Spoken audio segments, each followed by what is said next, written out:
IFM. Yeah, good morning. Let's say good morning to your listeners and viewers.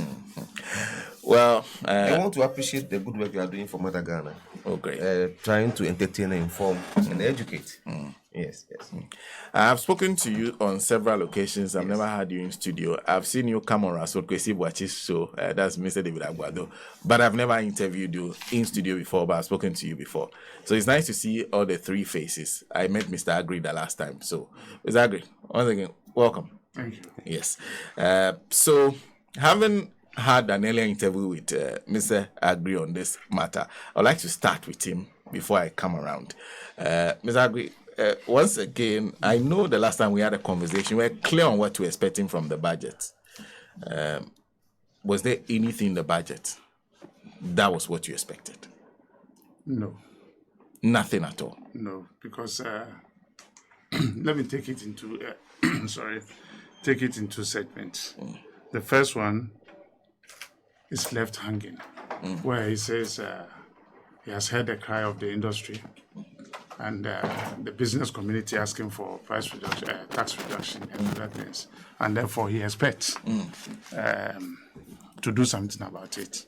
But then he's going to put the policies in place, forward it to the finance committee, and let them look at it so that they can advise on what to do. And the other side is that with the import levies and taxes that we expected, that at least something will be mentioned. I see it as putting all into the business sector, where finance committee would then decide which one to take off and which one to decide. That is my assumption. Okay. But if nothing is done about it, going forward 2024, our food security will be a big problem. Food security. Food security in this country will be a big problem. And the cost of food, people cannot afford. And then also what we expect him to do, the taxes on industry, manufacturing, and then also lowering the cost of electricity production. Now, the announcement that he made concerning some areas in terms of pharmaceutical and also the sanitary parts and other things, taking off certain taxes and all that. You see, it's easy to say those ones. Okay. And you can easily go and remove those VATs that they don't have to pay. Okay. But the thing is, the issue of cost of electricity, which is almost about 40% of their cost of production, is not taken care of. You see, if these things happen, we are in a country where we see our city dictating to us every now and then. So if you are not careful and we don't bring the city back to its value below the 10 cedi mark, and we Below 10 cities? Yes. Where were we before? 4 point something. Where were we before? We're not even up to 7 cities, but we've gone up to 12 cities. And if we are not careful, it will escalate to 15 to 20 cities. And if it happens like that, any business within the sector, the manufacturing sector, the importation area, would then have to suffer. It will be like at the time that he announced giving the benchmark values of 50%. At the time that we expected to have a windfall, so that products and the cost of services would be cheaper. Unfortunately, we saw the city rising up to 8 cities, from 5 cities, 70 pesos to 8 cities. So therefore, whatever that you are giving as an incentive, all this room for depreciation came to wipe it off. So the consumers will say, but even when they reduce for us, you couldn't reduce the cost of prices for us. If I import something today, which cost me 10 cities, and the city goes up in the next few weeks, then my cost of 10 cities, even when you reduce it to come down to 8 cities, I cannot give you that 8 cities at that time. It will take me almost about 3 months to do so, because what I imported into the country at that quantity would then still be in the system for a while. Okay. So with time that I deplete my stock and the new ones coming in, that is when I can offer you a reduction. You see, that is the basis of it. So if we are not careful, the government need to ensure that whatever that they have announced that they are going to give will take effect as soon as possible. Okay. And make sure that the cedi component is also pegged. Because we can say the cedi should go even for 5 cedis and nothing will change. Okay. You see, if it's 5 cedis, it's the government's own benefit. The people then benefit from. Businesses will then also benefit from. You understand? But when you leave it for a free fall, because other people stand to gain, then it becomes a big problem for the country, because doing business already, we say, is very expensive. Now, in the areas that he announced, some of the tax cut-off, the VAT output and all these things will be waived.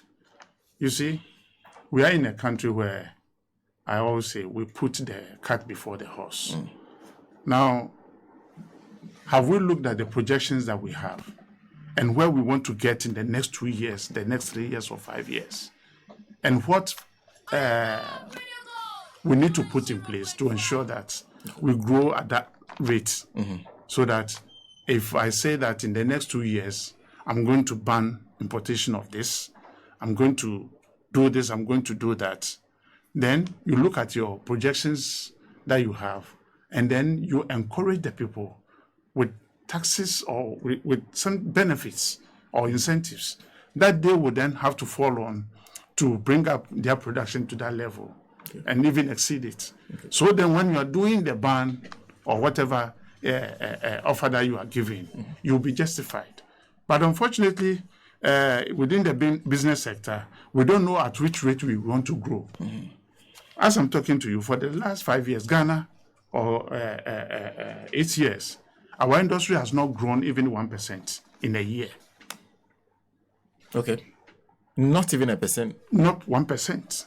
Industry? Not grown 1%? 1%. So if you have a country where you want your industrialization to become a hallmark, and yes, we are not even achieving 5%, 10%, let alone 15% to go upwards, then we have a big problem. Because the industries that existed before, you ask, what was their targets?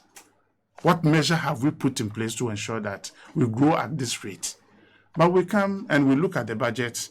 If you look at it from time immemorial and the announcement that they make, very often, most of the 60% of those target that is set within the budget is never achieved. Then the next budget also comes. So then they said, last year we did this, And the same budget that will be presented has been presented this year. All the things that they said they will be doing has been announced again. Okay. But this time in a different form. If you take the poultry sector, for instance, where they say we are going to ensure that poultry farmers enjoy some interest-free loans, so that or farmers will enjoy interest-free loans so that they can grow their sector. You see, the target is how much production we want to achieve in the next 2 years. And what are you doing to get there? What would you do? It's not only announcing the incentives, because you see, the cost of feed in the poultry sector is the problem. Okay. The cost of day-old chicks is that today they buy chick for 12 cedis per chick. Okay. So how do you, when we were buying it at 90 pesos before then, and today they have to buy it at 12 cedis. From 90 pesos to 12 cedis. 12 cedis. You see? So all the things that comes in, the VAT, the import, and these things, you said you are going to waive some of them. We have the cedi challenge, the dollar challenge, which is fighting another component. Okay. You have the duty itself, and then the VAT, which now you said you are going to waive. and then giving them interest-free loans. Now, the interest-free loans that has been announced, I'm telling you, next year, the first quarter, nothing will be done. The money to assess will not be there. So then these people have to grapple with the circumstances that will surround them at that time for them to be able to assess the money, which will take so long before. And even when they finish with the production, I'm growing 2,000 beds in a year, every 3 months. That 3 months, the bed that I'm growing, if I put them on offer, and they are not sold for the next 2 months or another 45 days comes in, is the fee that is going to go in. So in the absence of that, what I have to do is to slaughter my birds and keep them so that I can start the next production. You see, if I don't do that, what it means is I have to wait for the next 60 days to come before I can start production. So if these birds are finished in 60 days, and you and I are waiting for the chicks to eat, the birds to eat, and we don't find them, are we going to wait for the next 60 days?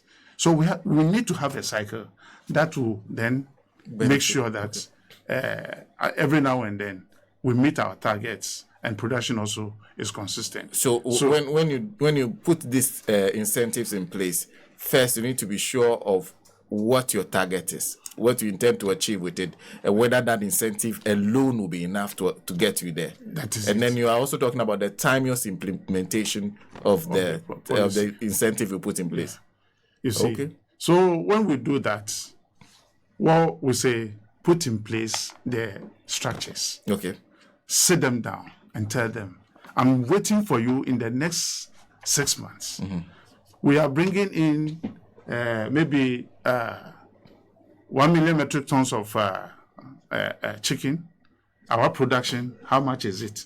It's not even half of that what we import. So in the next 6 months, if you can tell me that you can produce the birds of 1 million, then the facilities will be there. You understand? Cold storage facilities, that's what I mean. It will be there so that their cycle will not break. Then those who are producing these birds, we cannot say everybody produce at a go. So since we don't have the capacity to do that, we need to zone our areas where every month this zone will start production. The following month, the other zone, the third month, the other zone, the fourth month. When you do that, every day we'll have chicken on our table. I see. You understand? Those who want it fresh and they don't want it frozen, they can get it. But what is happening, if you are not careful, we'll chance on it. Yes, still, the cost of birds will be very expensive for people to buy. I see. Well, those are preliminary comments. I'll come and ask some questions on some of the things you've said. But Mr. Paddy, typically we come to you when it comes to the traders. The cost of things have gone up. The cost of things are very high. Exactly so. Even managing your studio, cost of things are high. Buying microphones and all because we still buy the microphones. Obviously. Yes. But you don't blame the businessman for that. Because that's what we complain about. The cost of doing business in the country is extremely high. So we made a proposal to the finance minister, which she also shares in our sentiments and then in our concerns. They appreciate that things are extremely high, cost of doing business is high. So we made a proposal that some of the taxes on the table should be scrapped and abolished. So this 2024 budget, we're expecting to see that. But unfortunately, budget was read and nothing was done on those areas. Especially we spoke about the COVID-19 levy that must be abolished and scrapped. He didn't touch it. We even spoke about 2% special levy. He also didn't touch it. And then we also spoke about the cost of doing business at the port, where cumulatively you pay about 51% on your dutable items. So just imagine you import a goods worth about $10,000. You are paying almost about $5,000 of duty, about $5,100. So which business can survive under that dispensation? Coupled with that, our tax rate in this country is extremely high. Okay. And that is what the bane of the whole issue is, the tax rate in this country. Okay. So when they are talking about compliance, Ghanaians are not paying tax, informal sector are not paying tax, I said that's not the issue. At times, I don't know where they get their statistics from. When they say informers are not paying tax, I ask them, go to Abosokai. They clear goods from the port. When you clear goods from the port, you pay. Is it not tax? It's tax. One container of battery, 20-liter container battery, they pay almost about 200,000 Ghana cedis. So it's also in the area of tax. So if you say the informal sector don't pay tax, I don't get them. I don't really understand. I appreciate it. Let's expand the tax net to cover the informal sector. Who says the informal sector don't pay taxes? The goods that they bring from them go to Kanshi. Those things that they import, don't they pay taxes on it? Don't they pay duty? Is it not tax? So that argument, I want to sit down with them one-on-one and let's argue on that. Let's prove that the informal sector don't pay tax. But what we are saying is that if you want your tax level, if you want the compliance to go up, then let your tax rate come down. Okay. The tax rate must come down. 22%. It's high. Coupled with that, you go to a businessman want to go to into business or into entrepreneurship, and he's going to the commercial banks to go and borrow to start business, and they give it to him at the way go. They give it to you at the rate of 40%, because policy rate now from Bank of Ghana is about 30%. Okay. And then if the Bank of Ghana is giving you the money at the rate of 30%, the commercial banks will want to put their margins. So it's around 35 to 40%. Which businessman can survive under that dispensation? See, so if this with what my brother said, with this zero-rated tax relief that government has given, I was telling somebody this morning, when you talk of factors of production, you're not talking about only tax exemption alone. Okay. You are talking about capital. And if your capital level is that high, that a man go to borrow, that is why manufacturing is not even attractive. People don't want to go into manufacturing because they go and borrow at that rate. That's what we're saying, that if you want us to go into industrialization, into production, move from taxation to production, then the things that you need to do, where can the entrepreneur get a cheaper credit to start the business? That's what we are talking about, so that the entrepreneur or the business can be competitive to the outside. Otherwise, this sanitary part that he has given zero rated on raw materials and on manufacturing here, fine, it's a good idea. But that man who is going to go into that manufacturing to sanitary part is going to the bank to go and borrow at the rate of 40%. Coupled with that, apart from going to the bank to go and borrow, the raw material is being bought in the foreign exchange. Now, foreign exchange is 1 to 12. So everything is against the business, the Ghanaian business or the entrepreneur. He's not competitive to his neighboring countries. So that is why most times somebody is producing the same item here. It's not excise duty alone, fine. But somebody will import the same goods from abroad, pay all the heavy duties, and it's still cheaper than that which is produced here. So they end up tending to go back and then go into also importation because cost of production is high. Utilities are extremely high. Just imagine, he said about 40% of your production, utility is taking about 40%. Can you be competitive to your neighboring where somebody is getting a facility at a rate of 15%, 10%, and 3%? So that is why we're saying that if we want to have a relief, the business committee must have a relief. That we have the short term, the long term, the medium term. So the short term, why can't you release the tax rate? Okay. For the business community. Okay. So goods and services. Not only the industry, but also everybody engaged in business. Exactly. Look at the tax rate for everybody. Yes, because so that we have stability of price in the marketplace. Because like my brother, almost every Tuesday, they change the rate of calculating duty at the port. So the Ghanaian businessman cannot do projection. This is the only country that, as a business, you can't do projection that in the next 3 or 6 months, when I'm going to the port to clear the same quantity with the same item, I'm going to pay a duty of about 2 cedis or 3 cedis. You can't do that. You can't do that projection. Every Tuesday, the rates change. So it's fortunate for us that recent time there's a little stability of the dollar. Otherwise, if the dollar goes up, they use that rate, the new rate, to calculate your duty for. So the same 20-liter container, you can clear it maybe like 6,000 today, and the following week when the dollar rate changes, you could clear the same thing for about 8,000. Obviously, that businessman will pass on to the consumer. That is why we were saying instability of prices in the marketplace. See, today you go and the price is 2 cedis. The following day go is 4 cedis. It's why just a week, but forgetting that when he went to the port last week and this week the price also has changed, and then obviously the man will calculate all those prices and pass it on to the consumer. That is why you didn't see. That's why I'm saying you can't do your projection. So as I bring these 2,000 pieces of these phones and I pay maybe like 12,000 Ghana cedis, the following month I bring the same 2,000 pieces, and then because of that dollar rate ratio, I'm going to pay like 14,000.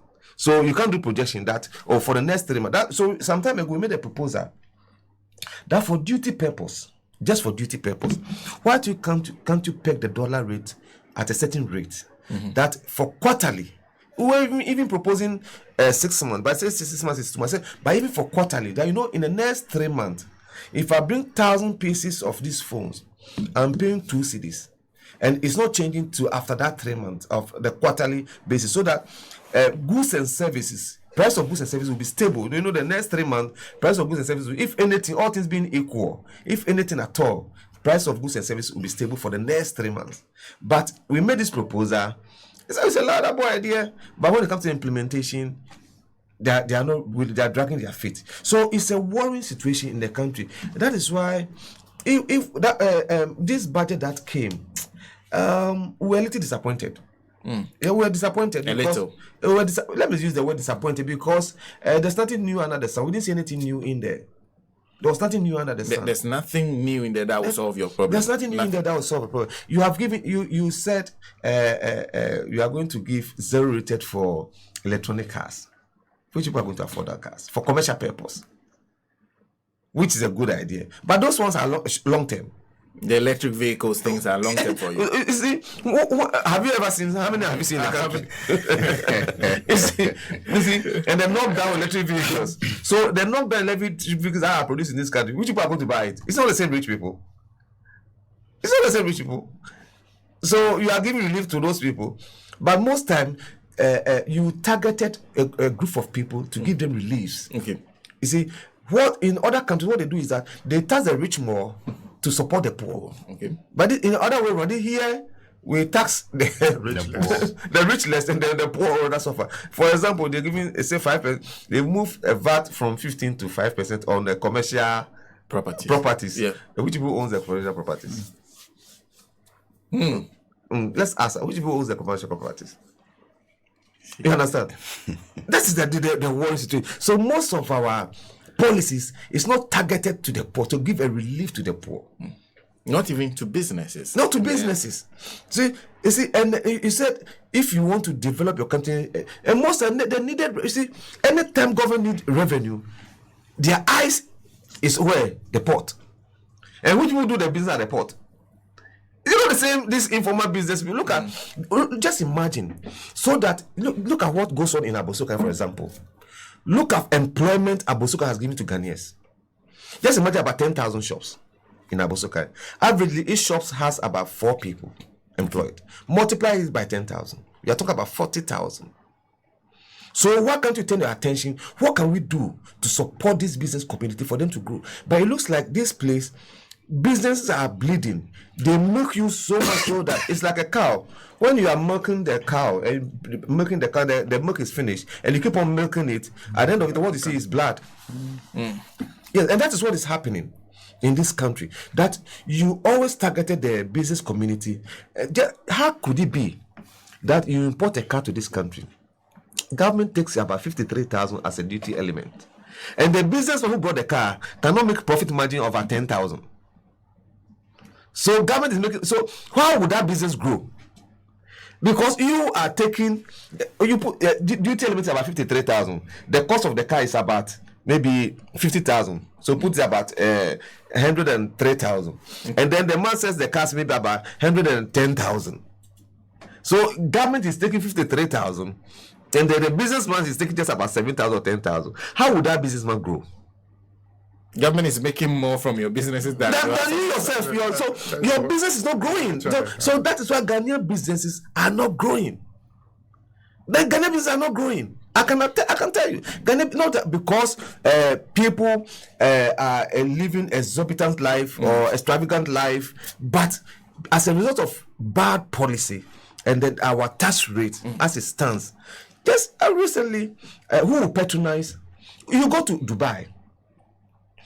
And they said they do tourism, And they build their country as a result of tourism. Okay. You go to a 5-star or a 3-star hotel, you can get something about $50, $70. So people will patronize it. A tourist want to come to Ghana, and he's asking of prices of hotel, and it's almost $250, $300, and he's come and stay for 3-4 days, and they say you want to promote tourism. How would it work? You want to promote tourism, and some of the things we use for tourism are this instrument that you see here, and you go to the port and go and clear this instrument at a higher rate, and you want people to come out with bonds and this. So these are the things that we should be looking into. You give exemption to people. There must be a deliberate policy how to empower the Ghanaian. Sure. See now, the economic power is in the hands of Ghanaians. So I'm telling you, and that's our challenge. That's what happened. That the dollar started rising against, running like Usain Bolt against the cedi, and the cedi was falling. Yeah, because the economy are in the hands of foreigners. Let's look at the extractive industry, which people operate. It's not the foreigners. Let's look at the telecos, who are operating. It's not the foreigners. Capital flight. They don't, when they make their profit, they fly it away. But as a Ghanaian, if I make profit, it stays in the country. Look at apart from the telecos, which people are operating it. Look at even the banking sector, the service sectors. The banks, which people are operating it. Foreigners. So they always put pressure on our foreign exchange. Well, and let's come to that now. The trading aspect that my brother Sam Agri and people with food and beverages are in there is also falling into the hands of foreigners, the Chinese. So look at the malls. Look at the malls. Some foreign influence. Look at the huge malls that you find yourself around. They are all there in the hands of the Chinese, and they are trade. And we even made a proposal that even if you're a foreigner, you set up a mall or something, on your shelf line, as at some 30% of product must be made in Ghana. Who monitors those things? Go to the shelf lines of these foreign malls and see if you can see made in Ghana product there. That's what that one there is there. Oh, but if you we do up to 30%. Oh yes, up to 30%. Yes. Yes. I know my brother. My brother is we did that with the FDA. Okay, now we are yes, showing that it works. But I was going to talk about monitoring and evaluation. Were they monitoring and evaluating it? Is it some of the things you can't say it on air here, but like my brother said, now they are working on it and make sure that in combination with FDA they are putting together. But those days. Now, Charlie, the rate at which the China malls are, my brother, that is his department. He will tell you what happens there. So what we are saying is that let's do a deliberate policy to empower the Ghanaian economically, so that at the end of it all, if these foreigners go, we know the economic power is in our hands. Because I always say, what's the point? If you hold on political power, you don't have the economic. Somebody can use his economic power to influence your political power. Because the money answers all things. I see. Well, Mr. Paddy, let me bring in Mr. David Aguado into there, and I'll come back to the matter of the factors of production, because it seems the two of you are telling me that you can reduce taxes and the prices of goods will still be the same if you do not do other things correctly. Right. Yes, I'll come back to that. Mr. Aguado. Yes, sir. Nice to have you in studio. Nice to talk to you. Everybody always thinks that your problems are easy. Reduce spare parts, reduce fuel, and then, of course, you have to reduce the fare. But within this budget, was there anything in there for you at all? No, nothing. Nothing at all. So when you go through all the pages of the budget? Nothing. They say electronic cars for us. Yes. And then... electronic vehicles or public transport? Yeah, for us. Let me ask you, even the one that we have now, do we have workshop for them? The one that we have now, that are not electronics. Do we have workshop for them? Do we have parts for them? Talk less of the one that they are talking. You see, my brothers here have, analyzed things. Let's do it practical, because we are transporters. And what we know is for passengers, see passenger, that's all. But it's not like that. You see, the budget goes beyond reading it and ends there. Okay. It's talking of bringing electric cars, and the electric cars, are they going to work on the electric wires on the air, or we are going to use them on the same road that we are using in Ghana here? What are the roads that the electric cars are going to use? Okay. What are the roads? The electric cars, where are they going to charge them? Do we have enough electricity that we are using in Ghana here? Do we have enough? Okay. Did they do any solar panels on the way? I'm a vegetarian, so let me use my line. From Accra to Kokwe or Accra to Aplawo, Accra to Ho. Did they have any points that the electric bats will go and then charge their batteries when you are going and it's faulty, or you need more energy to power it? They don't have all those things, but they say you have to. They have a tax free or what? Yes. Zero tax for commercial purposes. In fact, they have beaten around the bush. They haven't hit the nail on its head, because what we are facing or what we have now, that's what they have to talk, or we have to talk about. So talk about the cars which are currently on the road. Yes, the spare parts that are very, very costly now. As my brother said, when you go to port, it is there the government makes money. You bring one container of engines. The taxes you pay on them is not small tax. When it comes down to Abosoka, it's we, the transporters, that go to purchase it. We buy it at exorbitant prices. You didn't talk of that. And you're talking of electricity. Talk less of... You go on saying it's because these days we have stable market. We have stable price in fueling or in fuel. It means the good for oil is good for oil. I haven't seen it yet now. I haven't seen anything like good for oil. But is there stability when it comes to the fuel prices? That fuel prices are stable? You see, it's because these days we decide not to talk. That's why I think so. Fuel price rose. You see, when it was 23 cedis per liter, it came down to 16 something. It went up again and then came down to 13 point something. Okay. It's stable for a while. It goes up, it's 13.5. Okay. It goes up to 13.9, but nobody talks about it. And every peswa on fuel is not more money, because you don't buy a liter. You buy liters, not a liter, but you buy liters.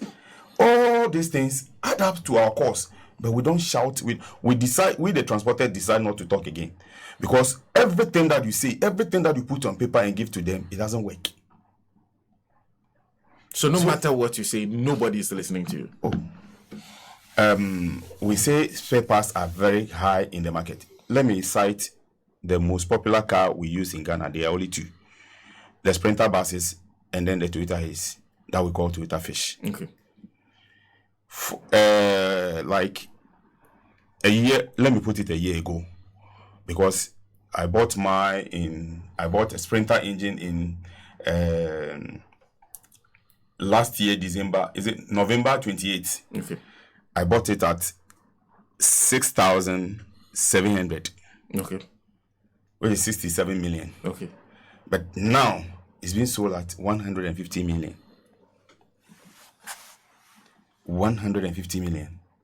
15,000 cedis. And I'm not charging any money since that time till now. We didn't increase any lorry fare. Okay. But the price of engine shoot up high like that. 11,500 from 6,700 to 12,000 to 15,000. Okay. Really? Double of it, but we're not charging. And we the transporter decide not to talk again, because it's like pouring water in the back of a duck. We're not doing anything. Whether we shout, we do anything, we are waiting for the D-Day to express our mind. Because now, if you say this budget, as my colleagues over here have said, you put in your effort, or you put in what you're supposed to be done, or how they should manage it so that we all live and live well. You put it there, they come out and read what they decide. And what they decide... So they spoke to you before they wrote the budget.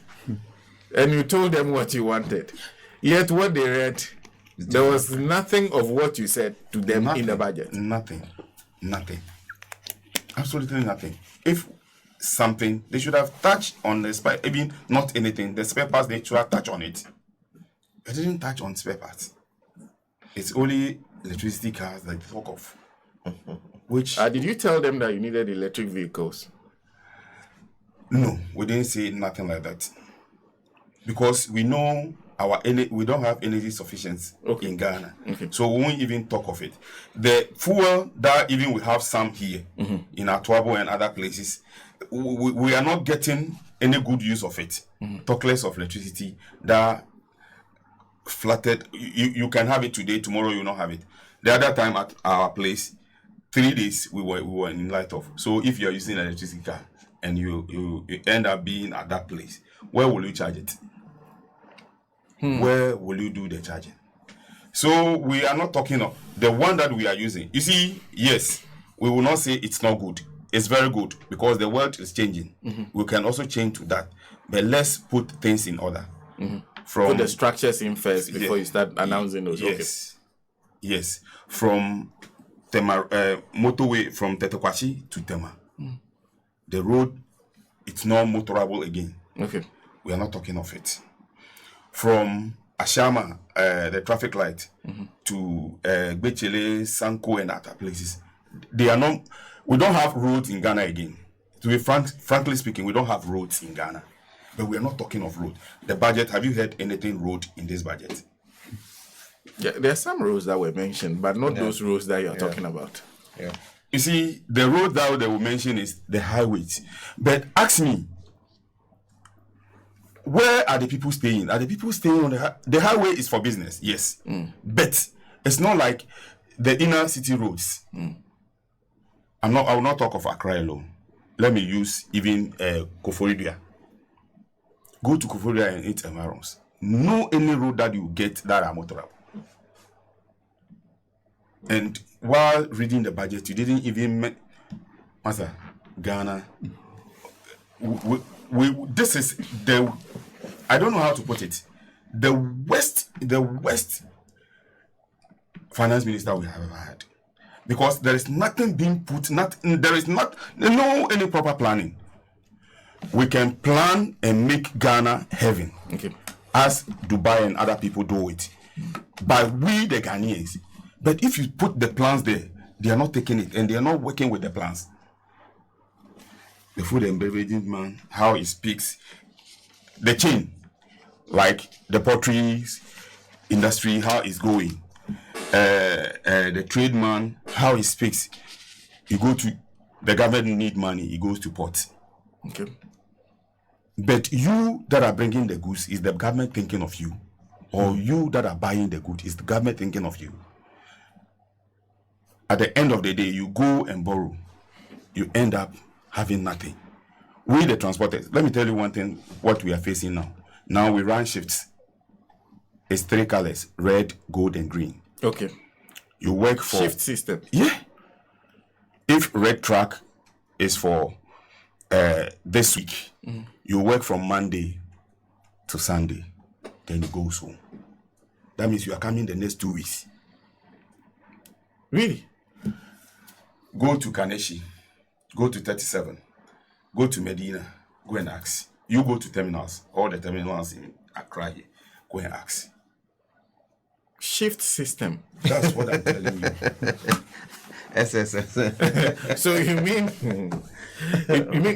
if, for example, you are a driver and this week you work consistently from Monday to Sunday, you know that for the next week you can't operate from the same lorry station. No. You have to either go For home. the next 2 weeks. That's what he says. Next 2 weeks. So you have to either go home or find some place and hire and be moving about. That's it. That's it. That's why these days you see our task forces arresting drivers arresting drivers. Because you are not applying that road. Okay. And you are floating on that road. AMA, we pay for route registration. Okay. We pay for the services around that lane. So if you are not paying for it, we will arrest you. And that's what we are going through these days. And in fact, the government doesn't think of that line, but rather importing electricity vehicle for commercial free is what they are thinking of. The existing one, you are not talking of it. If this one also comes and it works for 3 weeks before it goes to work again, can they maintain it? Can they maintain it? So this budget, we doesn't have anything from it as transporters. Mr. Paddy, is that a feeling that he said? It seems the government only takes taxes. They don't think about the person bringing in the goods, the state in which the person's finances are. Yeah. That is not a problem to all they are thinking about is and that is giving our my concern. money. That's our concern. That's what we've been talking about always. That government is supposed to be twofold. As you want to generate revenue, you also have to facilitate trade. Or facilitate business. You don't look, but most of they look at the revenue aspect alone, but not the trade facilitation. Trade facilitation is what he's talking about. That what can we do for the businessman to have some reliefs so that he grows and our revenue also grows. That's what he's talking. You see, and with the engines that he spoke about, you know what causes that? Just imagine at that point in time, the dollar to the cedi was about 6 cedis, and it jumped to 12 cedis. So it is doubled. That's why you see the double of the price, because the man imported the engine at that time at the rate of $1 to 6 cedis. Now he's bringing the same engine, and now he's going to change the money at $1 to 12 cedis, 100%. So obviously, the price of that engine will shoot about 100% before he put his margin and the other things on it. So this, you see the difficulty here. That's why I'm saying, if you don't stabilize the cedi to the dollar, it will always have effect on pricing. And that is what exactly. And like the question you rightly asked, government interest is always on revenue mobilization. And I said, how can you mobilize revenue when you have positioned your tax rate at that high level and compliance level is very low? People are looking for ways and means. I have to be frank here. People are looking for ways and means because he has to be in business. It's about survival for the business. Remember, my constituency where I come from, Rabosukai, one of my colleagues brought something from Dubai, and they were charging him so much, about 30-something thousand Ghana cedis. And he looked at it, it's better I send the thing back to Dubai. I'll just pay a freight of about 1,200 and send it to because 30-something thousand, I can't sell this and survive. I have to intervene. We need to see the commercial. Let's use commercial value to see what we can do to help. Because if he won't lose anything by paying just $1,000 to send the goods away. Yeah, but government will lose 11,000. But government will lose a lot of revenue. So government, if you collect that 11,000, and so that government have something in his a packet or in his basket, rather than that businessman suffocating and losing, because he said that look, after this 30,000, I've paid everything, I'm going to lose so much, so I better give it. I call my supplier and said I'm shipping the goods back to you. So these are the countries that we are saying cost of doing business. Duties and taxes are higher more than the cost of the items. And one thing you said that shocks me, and Mr. Agri also nodded to that even at our ports, the dollar is determining on a weekly basis how much duty you pay. Yes. You're saying that government cannot say when you bring in goods, we'll value it. You are paying 10%, 20% on the goods, charge you in cedis, and that's it. Government is deciding that, so that charge is in dollars. How do they do that? I don't understand how this whole thing works. Because if there's a percentage price on the good, at least let's be sure this is 10,000. These goods are worth 10,000. I'm taking 13% of it. How does the dollar then come in? I don't understand how it works. If I should take that one. You bring your goods. Okay. Under normal circumstance, what we need to do, what you brought, they look at it, you pay the value of the duties, and then you are off. But they are using the cedi against the dollar components. Okay. Now the goods that you brought, government buys the goods from you and we sell it back to you. That is what we call the benchmark. So if I brought this thing for $1, government will buy it for $2. They will buy it $1 and sell it back to me at $2, and I pay the duty on it. This is how they are cheating us at the port. So government is setting a price for your good. Yes. You see, that is the meaning of the benchmark. So if I bring the thing and it's $1, manufacturer has given me at $1. You say, oh, on the internet it's being sold for $3. Internet price. I will give it to you at $2. And then they calculate the duty on the $2 and you pay. This is the nuisance that this government and the government passed. All the governments are putting us through since they brought the benchmark value. Instead of transactional value, yeah. They said they are doing this to protect industry. But when you take the money, it doesn't go to cushion the industry. It goes on to consumption. So who is taking that money? You see, that is why last time I was saying, look, if there's anything to go by, all the VAT that we pay, the consumption money. Yeah. The three things that we know goes in, that the money is targeted for, the health sector, education, and then which other fund? NHIS, the Get fund, and then education. That's education. Yeah. So if they are doing this, I think there's COVID on it. 5% Yeah. of the VAT that will pay 15% and put it in the health sector. That alone, I'm telling you, if you go for renal treatment in Kolebu, you will pay $0. You just go and they treat you and you go home. If they decide to give 5% of whatever they take from you. From the VAT that we pay and fix it in the NHI to go for 7%. I'm telling you. Because even the 2% that they take, they've decided to cap it. They are deciding how much to put into the NHIL. This is the problem.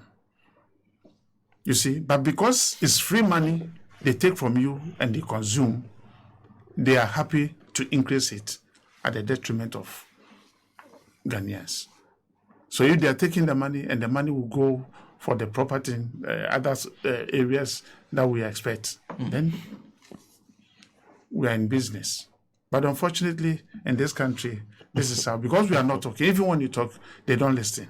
But you see, the larger consumer sees the businessman as a devil before them. Because when you bring the goods, you put so much profit at their detriment. But who is causing that mayhem? Is the government. Okay. The taxes that you put at the port, the taxes that you take from the producer, the taxes that we pay. How can you pay your taxes from the port? It should be one time. But it comes to go to your warehouse. From your warehouse, you pay. From the warehouse to the retailer, they pay. And then you, after taking all the money from them, what it means is that you will then have to go ahead and pay further 5% or whatever. And then the duty will go up. The tax that you pay, instead of paying 5%, 19.5%, you end up paying 21.9%. You see, so if it happens like that, then we still have a serious problem to do with the taxes that we pay. So there's something fundamentally wrong in our setup, which they need to sit down and look at. There's nothing wrong charging lower taxes that people can live and live well. Okay. You see, as we sit today, your cost of expenditure for the day is more than 20 cedis. Yeah. But every day, your employer doesn't give you 20 cedis. No. So, what are we doing to ourselves? That is where, if they have that one in their background, to say that, oh, how is the ordinary person living? And therefore, we need to look at it and do something for them. Because you are in government because of the people. So why should you take money that the people cannot? What I'm telling you now, for the budget that we're not able to confirm whether they are going to reduce certain taxes or increase certain taxes, if they announce that, oh, this will go up, that will go up, I'm telling you, on the streets today, when you go and check, like you'll see price increment everywhere. But they did not mention that. And they said they have some money also to make 11 billion Ghana cedis. Yes. Where are they going to take that money from? You see? But to do that, you need not to come to me. Yesterday, I heard something on the minority side that exemptions alone is amounted to $454 something million that they brought before Parliament for them to grant it. Yeah. So compare that to the 11 million. Why do you share the money and come back and take from us? There are some businesses that genuinely we need to give those exemptions to. Do you get some of those? From where? From where? I will tell you a secret. You see the 1D1F. Yeah. When you qualify and they give you that money, assuming they are giving you $1 million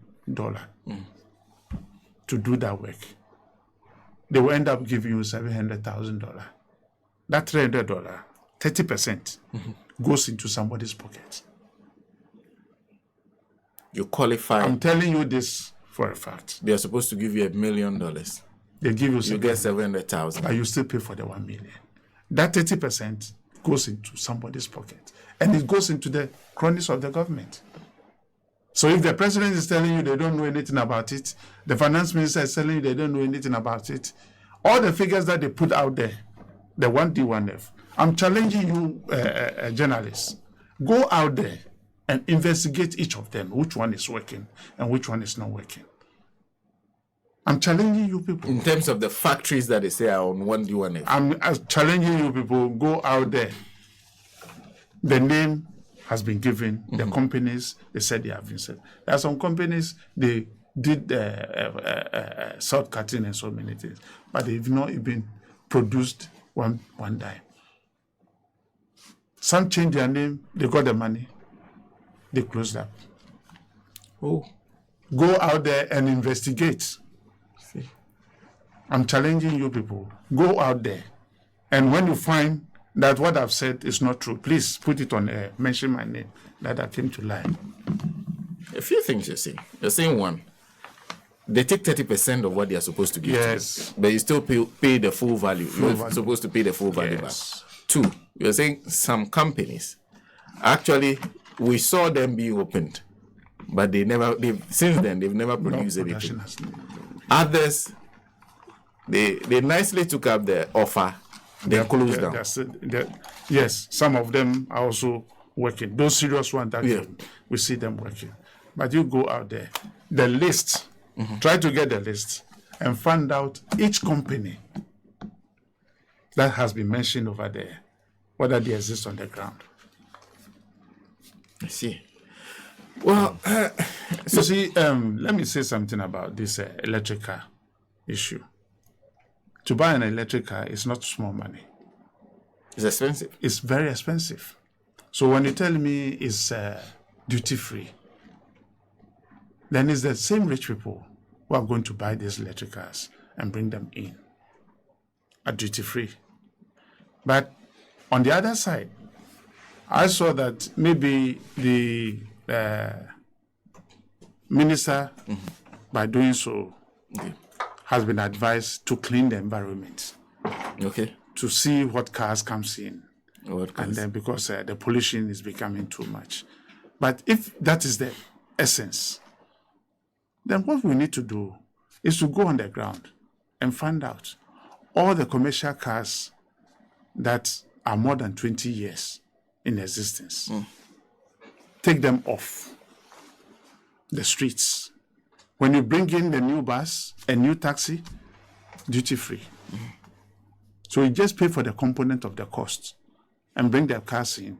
Once you bring in, we take all the old ones out of the streets so that the emissions that they are causing will be reduced.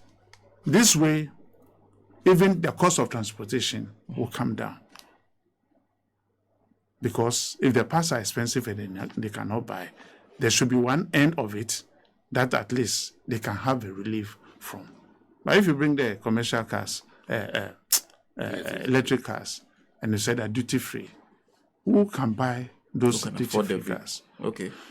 So you bring them in for who and for what? Are they coming to compete with the emission that we have?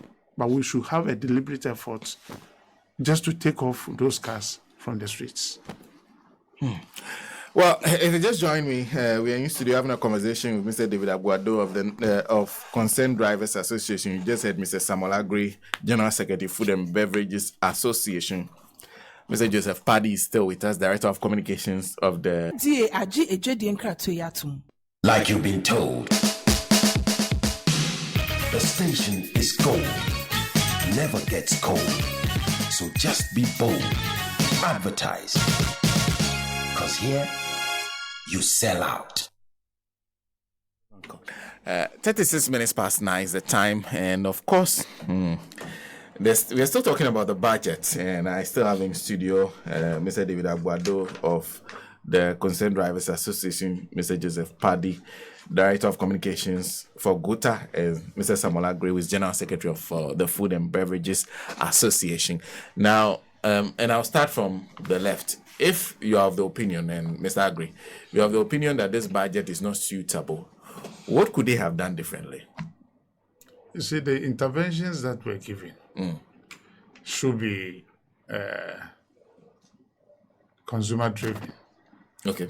We have asked for tax reduction in certain areas, so removal of certain nuisance taxes. At least it could have been fair to mention even one relief that will automatically trigger the change in consumption pattern. So that if you say, I'm going to look at it, we have considered certain things and we'll lay before the parliament. If this goes to parliament and they don't call for stakeholder engagement, then it means that whatever they will come up with will be the finality. So whether an increase or reduction. But the real problem that we need to look at to make sure that we safeguard certain growth area has not been touched. And if they come up, we don't know what they are going to come up with. We don't know what they are going to discuss over there. So it's only when they engage us and then stakeholders for us to see how best things will be done. So they haven't disclosed enough for you to know whether you are paying more taxes or the taxes will be reduced. Yeah. All they've said is that we've heard you. Yeah. We'll see how the problem can resolve. And that is how he presented it in the budget. When he mentioned the business community and industry. Okay. That he has said that the taxes should be reduced. He accepts the fact that taxes are high in some areas and therefore they will see what they can do to reduce. But he is doing that in conjunction with the Parliamentary Finance Committee. But if you are doing that, is it not your engagement with the stakeholders that will be put before the Finance Committee for them to also look at it? And then certain areas that will be announced, all of us will be okay. But as it is now, you've left it hanging. The areas that you mentioned that you will give tax-free, loan-free, interest-free loan, the areas that you said you waive taxes, zero VAT, zero rate VAT and everything on them. The fundamental issue is the electricity cost of these people. The cost of electricity? Yes. That's a big issue. It's a very big issue. This is what we have been talking all the time. You see, water, the treatment of water in these facilities before we put them back into production for the beverage production is very expensive. You have to treat the water that you get again. Before you put them in the bottle, before you can use it for the beverage production. The electricity cost. So when you waive, even the manufacturing sector on food area has not been touched. The areas that were touched were the sanitary pad and all those things that you said you are going to do. But the thing is, our production pattern, how is it? As against the import, what are the figures? Disparity in between. So if we have a low production in the country, and as against the imported one is very high, not in cost, but the volumes, then you look at what are you going to do to address this issue so that they can come up to that level because it means that we have high levels of consumption, but the local ones cannot afford. And most of them belongs to some ministers and other people. So reducing the tax 15%, waiving the tax on them, that electricity cost is more than the 19.5 that they are going to pay, they are going to waive. So it's better to give them a waiver in the electricity cost and even leave the 15%. Okay. And it will be cheaper. You understand? Okay.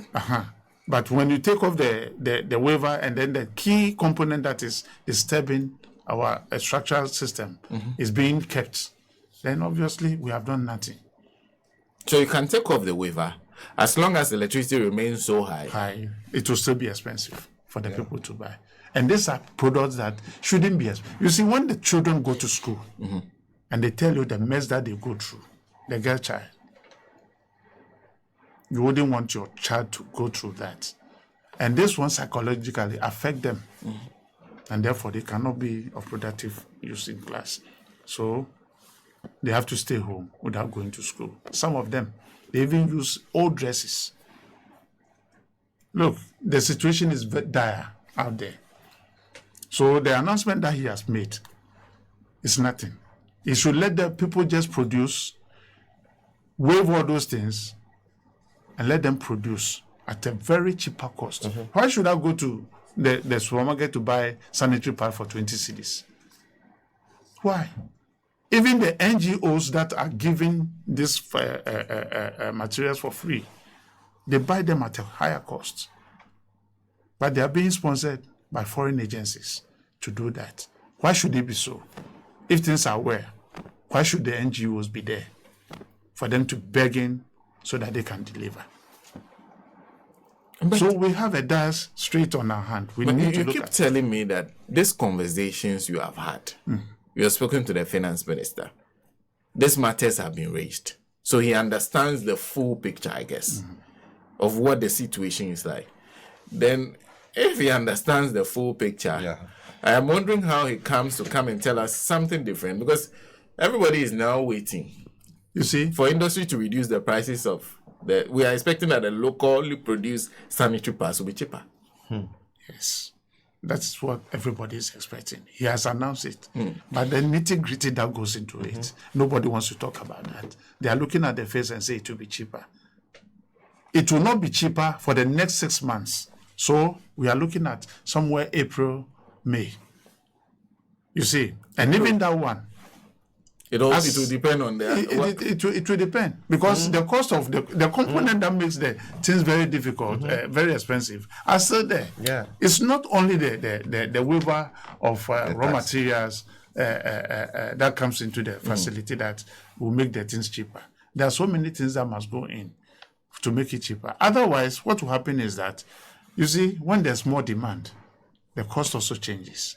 So that is where you are going to create vacuum for prices to go up. Okay. And then you say that, but we reduce from here. Why is it that it is going up? But then we have to look at the fundamental. That is why I said, in what quantity is Ghana producing locally? You see, in what quantity are we producing locally? If we are doing that, then we look at that and then benchmark our production with what is coming in as an import. So therefore, what we need to do is to have a target that maybe in the next 5 years, like I said earlier, or next 2 years or the next 6 months, we are not going to import this thing again. It will be produced locally here. Okay. But the local production, what are the capacity that they are able to?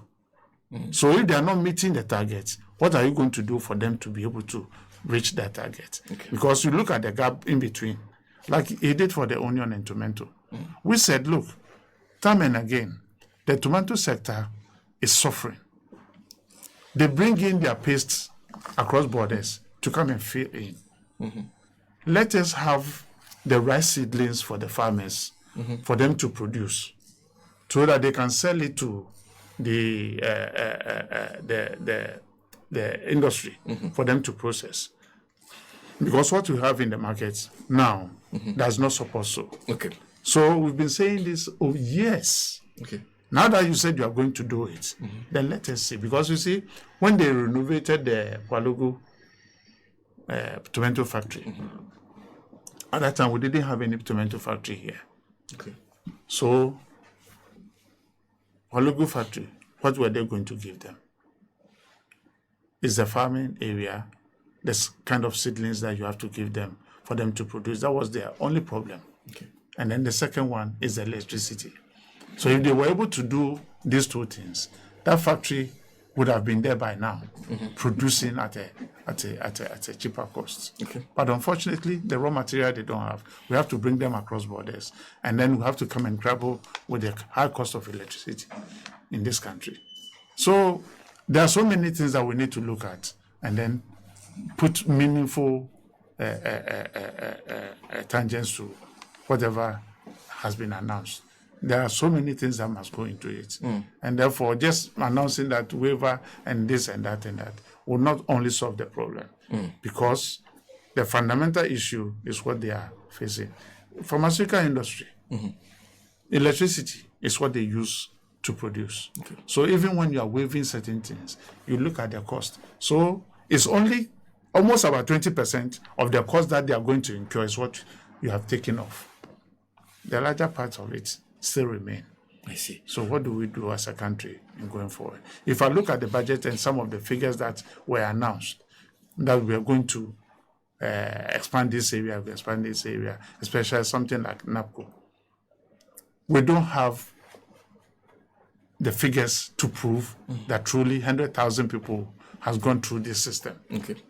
And you have used so many billions of cedis in reaching out to these people for them to gain the experience. But is it true? Can we give the numbers out that truly this 100,000 people really went through the system? Okay. But when you come out to say that, oh, we made it, you are there as a government. You can say even we gave 200,000 people those benefits, and we cannot verify. And therefore, the money that is going into that area, sharing it for free, we need to channel, because as you are coming back to us, you are going to raise taxes in some areas. I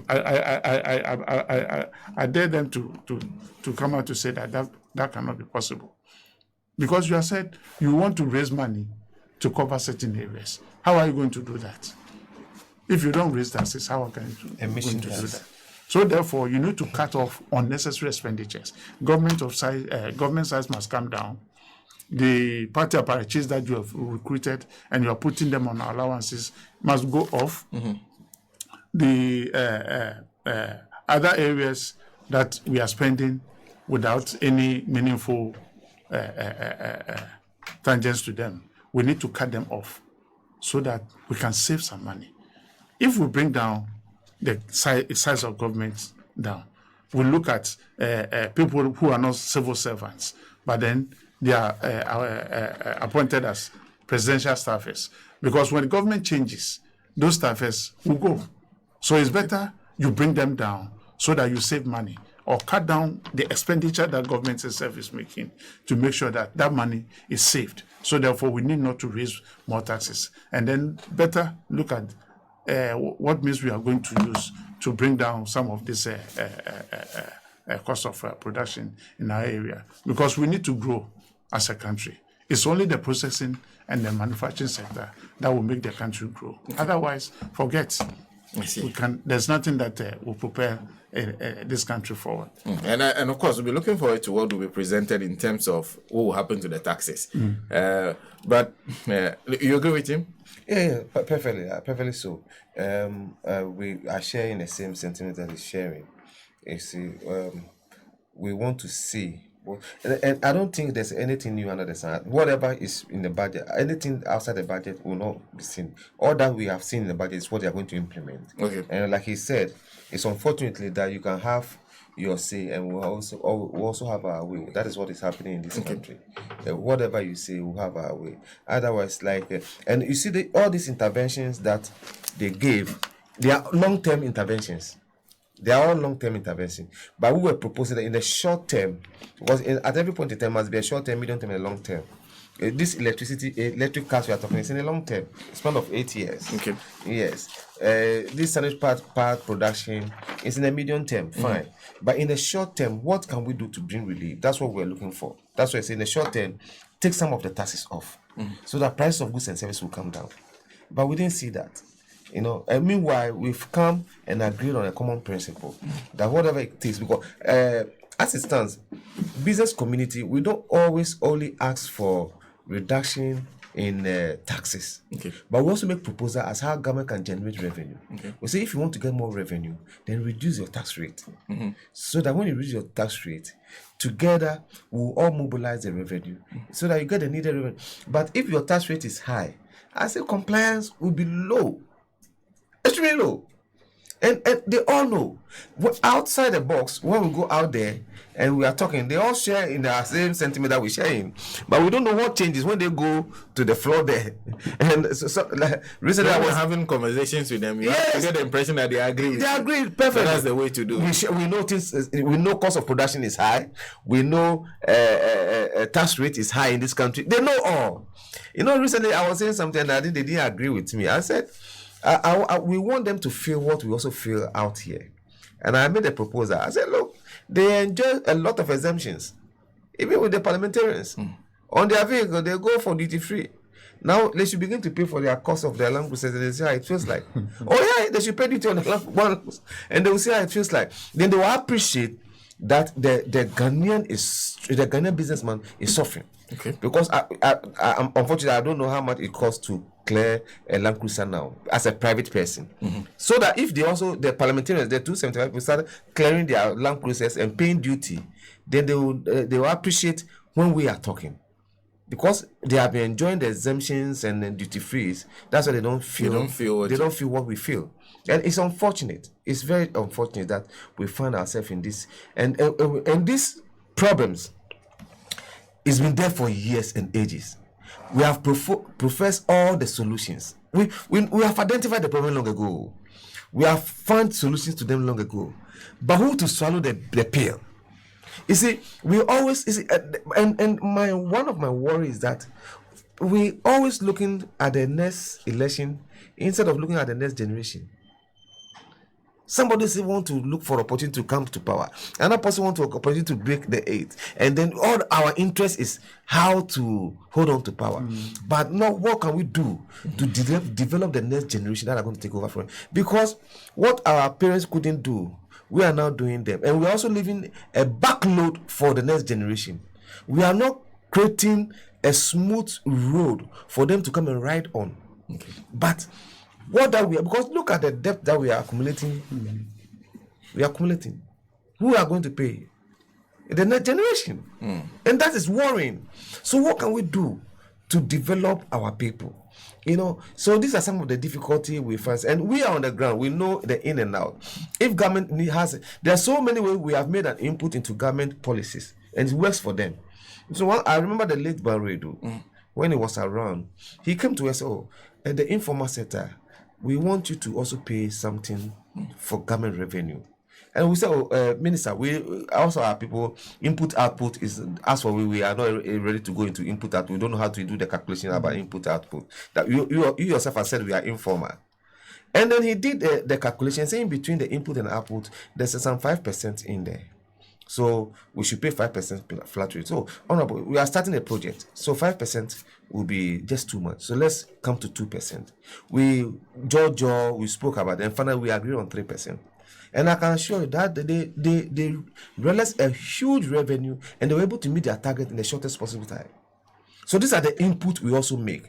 So we are not only at the complaining side. We also make input into, and anytime we make an input, they benefit so much. They benefit, government get the needed revenue. There's no single year that GRA has not met its target as a result of some of the input we make. Yes, you see. So these are the issues that we talk. So if we are complaining that at this point in time, cost of living is high, and therefore give some respite and give some relief to the consuming public by reducing some of the tax, I don't think it's something that we are asking too much. Thank you, Mr. Paddy. And let me conclude with Mr. Aguado. So on your side, as well, the budget does not help you, but what do you think you change? You see, let me start from here.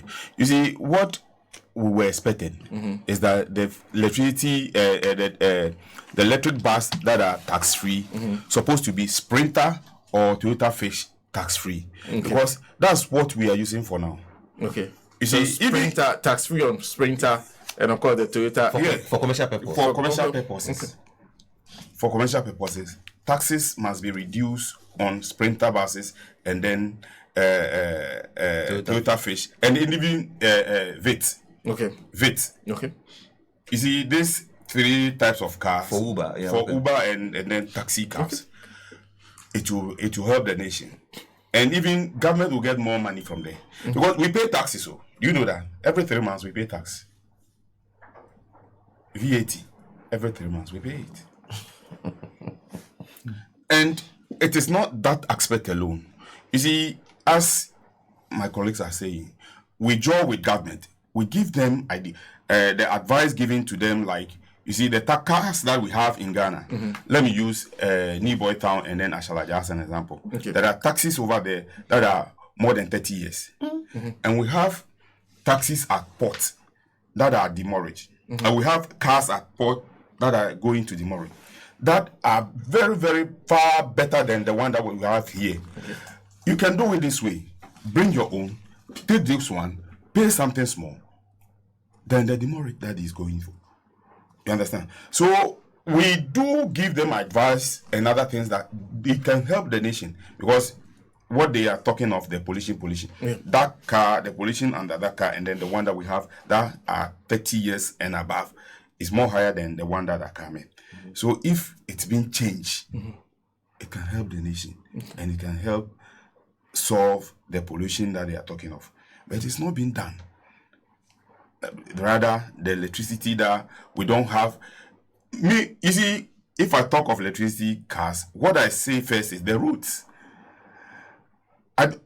You see, government itself says he spend more on maintenance on government vehicles than importing.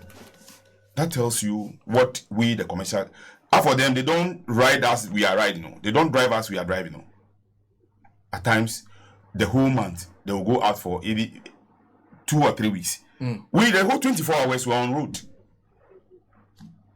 So, our maintenance is higher than that of this, but they don't see it that way. Okay. So, we are saying the taxes must be reduced on the Sprinter buses, the Toyota Fish, and then the VITs, and then that of those small cars like Picanto and all those cars that are commercial driven. Okay. Must experience a reduction on taxes, so that we can be able to save Mother Ghana, and then Ghana will move on, because we are also part of Ghana. We are Ghanaian. You see how the parliamentarians and then the ministers are having tax-free. My colleague said it, but he didn't end it up the way I wanted. The table should turn. They should do the same for you. Yeah, they should come and pay the tax, because then we have tax-free. Then we have tax-free, and they should experience what we are going. We are also experiencing. If the experience is for at least even 2 years, not the 4 years, 10 that year, 2 years, they will see what we are saying. Things will change. Things will change, and then Ghana, we can make a good end. Mr. Aguado, thank you. And a big thank you to Mr. Agri and Mr. Paddy. Thank you very much. Thank you very much. Well, so what I've heard from them is that it looks like only God knows what our politicians are making policies for. In the end, we'll pay more. In the end, their businesses will go. So at the end of the day, who are you making the policies for? Who does all this policy is supposed to benefit? And that's a conversation we have been having on the budget. Lawyer will join me in studio to do 2 things there, so that we'll give way for Chami to take over. Yo, answer na mrepi no bibi bededi ewo eni so no na honhom from no nema bebre na ye koso na so no ye wani enso ye hu ade esanse nyankopon ema yesa tumi no ye wo obenfo a ono no nani aben pa na se ono no onim de pa wotimi hwe eniemum na waboa nti bia na ode na adwuma sem na akwa kodan na ewo so anase obi opese otu kwan ko bia emfa ne aboa ba kwa emfa ne aboa ba bi no tachiriu a wo twen ana ode no ababa ye yare health related challenges bibia wadwen ho onti ase a yese abrabo no emu abesen wantan ede amon pacho foni ekire asumdwe spiritual and herbal center for asoye an eye prophet blessed Emmanuel Eje wono ene ye obenfo openikese a woda eye asumdwe spiritual and herbal center no duru pa obehwa aboa papa ntaden ena oti ho a usu itwa dwadwo se abrabo ne sie wie dia moda bi abrabo ne sie wie mfama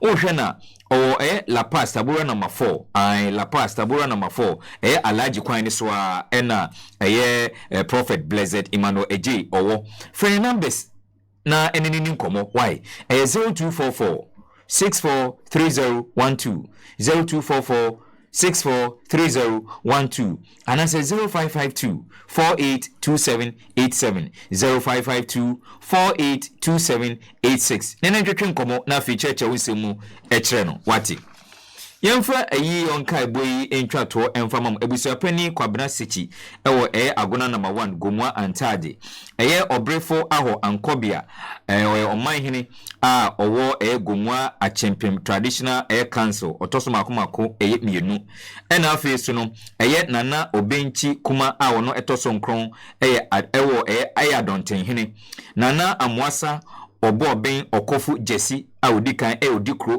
gomwa antade ena afesu no nana akwa ankoma omankrado gomwa adwumako abusuapani blanksen na face no gomwa ankamufo na face abusuafo nyina se yemfa yawi ense Ghana fo nyina yese opani ansana oba be ohene ne efre no Mr Justice AKB Ampia retired na Justice of the Supreme Court obi de hene nkonwa din Nana Amwa Yedu Ampia awono etoso mienu nana da ya wansori o nana nyemfricha makoma kwadu wotwe enwotwe 88 years na omayi na yiye ho hyehyɛ no kama omuchemi se ade a burial service na face no final funeral right no obubo busumi ye November busumi ye doso edunwotwe na so china Saturday anopa no nkron 9 am gomwa antade public park ho sanso na omobepe no krabre private burial and Thanksgiving service no na se asore no womo ebe no kwasieda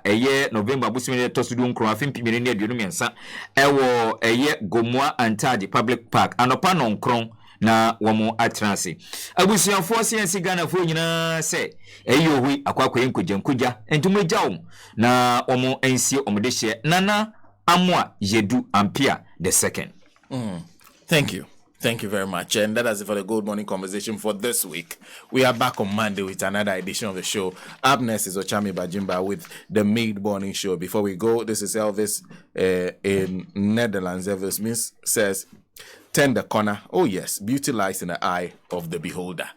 I am Sena Nomo, that's a lawyer. And of course, a big thank you to the other members of the team and Alaska B, who was in charge of Facebook Live. Ochami Bajumba is up next with the Mid Morning Show on a Friday morning. One station. Accra 2022, 23, 24 and more. We don't chat, back live. Commercial free. Just mid-morning show. Oh, we love Ochami Bajimba. Mid-morning show. The mid-morning show. Yes. 90.5. Good morning.